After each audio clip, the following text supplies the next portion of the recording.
Dr. Newman, you're about to go off to Laos to see the brand new botanic garden just outside Luang Prabang. What involvement have you had with that? I've been through it several times in its development, all before it was open to the public. So I saw it when it was really quite newly taken over from rice fields that belonged to the nearby village.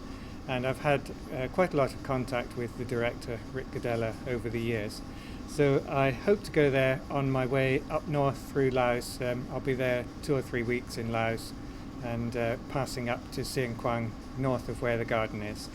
Do you think that it's a bit mad to try and start your own tropical botanic garden, even though it's in the tropics?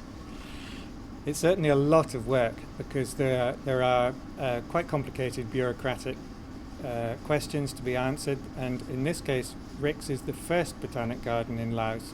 You know, there isn't a government one. This is a government one here in Edinburgh. Rick has little support from the government and has to persuade them that it's a good idea.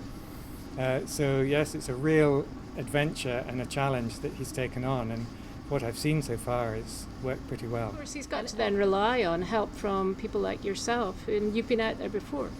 I have, yes. I've been through a couple of times and stayed there once, and yes, we've done quite a lot of that kind of work, sending people out. In fact, the last botanist who worked in the garden was a graduate of our master's course in biodiversity and taxonomy of plants and fungi. So she's originally from New Zealand, came and studied here, and then worked in Rick's garden for... Is this something that the Botanic Garden in Edinburgh does a lot? I mean, do you do a lot of collaborations with other gardens elsewhere? We do. We've done quite a lot in China, and currently we have a project here to revise the flora of Nepal. So several of my colleagues go to Nepal each year 2 or 3 times, and part of that has certainly been to help them redevelop their existing botanic gardens. Well,